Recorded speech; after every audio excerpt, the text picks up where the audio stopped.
মূলত আমরা চতুর্থ শ্রেণীর বৃত্তি পরীক্ষার সাধারণ জ্ঞানের ওপর কিছু প্রশ্নোত্তর নিয়ে আলোচনা করব।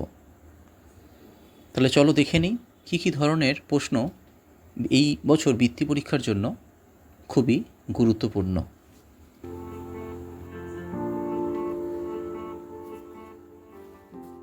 এক নম্বর প্রশ্ন, পৃথিবীর বৃহত্তম নদী কোনটি? মিসিসিপি, মিসৌরি, ব্রহ্মপুত্র, আমাজন, খ নীল নদ।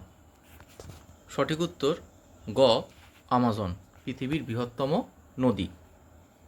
দু নম্বর প্রশ্ন, জিটি রোড কে তৈরি করেছিলেন? সম্রাট আকবর, সম্রাট অশোক, ইংরেজরা, শেরশাহ। সঠিক উত্তর ঘ শেরশাহ, জিটি রোড তৈরি করেছিলেন। পরের প্রশ্ন, বন্দে মাতরম সঙ্গীতটির রচয়িতা কে? রবীন্দ্রনাথ ঠাকুর, বঙ্কিমচন্দ্র চট্টোপাধ্যায়, দ্বিজেন্দ্রলাল রায়, অতুল প্রসাদ সেন। সঠিক উত্তর খ বঙ্কিমচন্দ্র চট্টোপাধ্যায় বন্দে মাতরম সঙ্গীতটির রচয়িতা। 4 নম্বর প্রশ্ন, শিশু দিবস কবে পালন করা হয়? 14ই নভেম্বর, 5ই সেপ্টেম্বর, 2রা অক্টোবর, 23শে জানুয়ারি।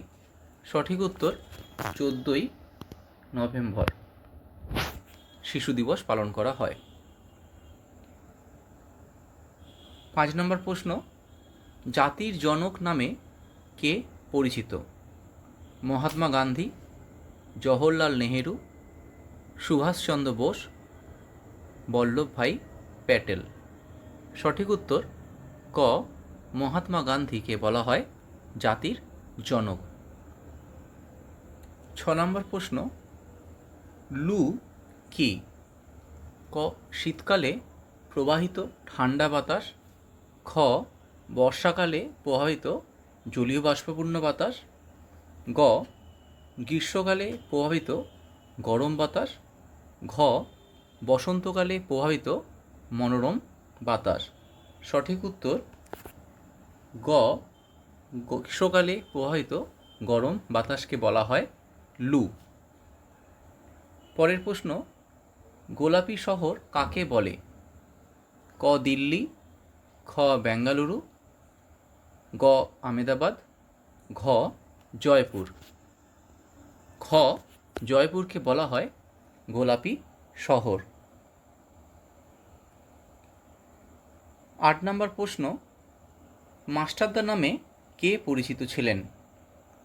ক জওহরলাল নেহেরু, খ রাসবিহারী বসু, গ সূর্য সেন, ঘ মতিলাল নেহেরু। মাস্টারদা নামে পরিচিত ছিলেন মাস্টারদা সূর্য সেন। গয়ের উত্তরটি হল সূর্য সেন। 9 নম্বর প্রশ্ন, সৌরজগতের সবচেয়ে বড় গ্রহ কোনটি? বৃহস্পতি, বুধ, পৃথিবী কি ঘ শুক্র? সঠিক উত্তর বৃহস্পতি। 10 নম্বর প্রশ্ন, মানুষ প্রথম কোথায় স্থায়ী বসতি স্থাপন করে? পাহাড়ে, জঙ্গলে, নদীর ধারে নাকি খোলা মাঠে? গ হলো সঠিক উত্তর, নদীর ধারে প্রথম মানুষ স্থায়ী বসতি স্থাপন করে। পরের প্রশ্ন 11 নম্বর, মানুষ প্রথম কোন ধাতু আবিষ্কার করেছিলেন? লোহা, তামা, অ্যালুমিনিয়াম নাকি ব্রোঞ্জ? সঠিক উত্তর খ তামা ধাতুটি মানুষ প্রথম আবিষ্কার করেন। 12 নম্বর প্রশ্ন, যারা সোলার জিনিস তৈরি করে তাদের কি বলা হয়?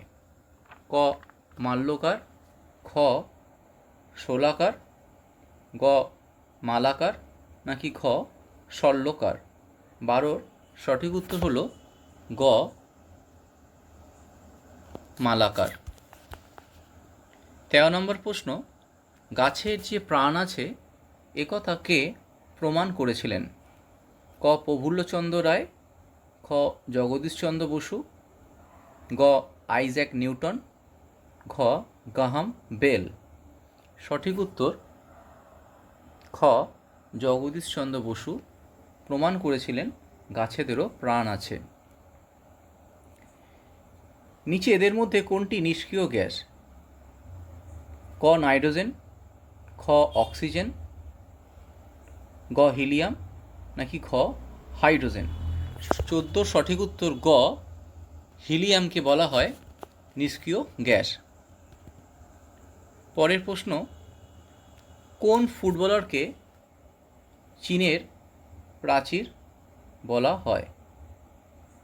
গোষ্ঠগোপাল, মনোরঞ্জন ভট্টাচার্য, চুনি গোস্বামী, নাকি খ সুব্রত মুখোপাধ্যায়।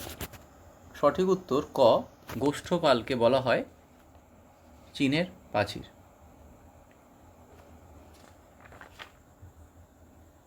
16 নম্বর প্রশ্ন, নিচের কোন প্রাণীটির লিপ্ত পদ আছে? ক মানুষ, খ হাঁস, গ উট, নাকি ঘ টিকটিকি। 16 সঠিক উত্তরটি হলো খ হাঁসের লিপ্তপদ রয়েছে। পরের প্রশ্ন, রামকৃষ্ণ মিশনের প্রতিষ্ঠাতা কে? রামকৃষ্ণ পরমহংসদেব, ভগিনী নিবেদিতা, মা সারদা দেবী, ঘ স্বামী বিবেকানন্দ। 17 সঠিক উত্তর ঘ স্বামী বিবেকানন্দ রামকৃষ্ণ মিশনের প্রতিষ্ঠাতা। 18 নম্বর প্রশ্ন, কত ডিগ্রি উষ্ণতায় জল ফুটে বাষ্পে পরিণত হয়? 100 degree Fahrenheit, 100 degree centigrade, 200 degree Fahrenheit, নাকি ঘ 0 ডিগ্রি সেন্টিগ্রেড। এর সঠিক উত্তর খ 100 ডিগ্রি সেন্টিগ্রেডে জল ফুটে বাষ্পে পরিণত হয়। পরের প্রশ্ন, তাজমহল কোথায় অবস্থিত?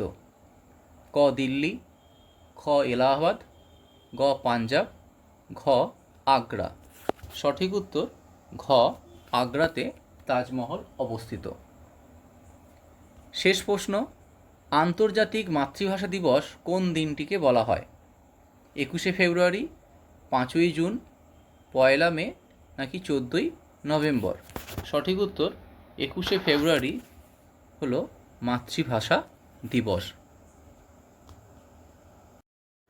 যদি এই ভিডিওটি তোমাদের ভালো লেগে থাকে তাহলে অতি অবশ্যই তোমরা তোমাদের বন্ধুদের সাথে শেয়ার করো এবং অতি অবশ্যই চ্যানেলটিকে সাবস্ক্রাইব করো পরবর্তী এরকম আরও ভালো ভালো ভিডিও পাওয়ার জন্যে।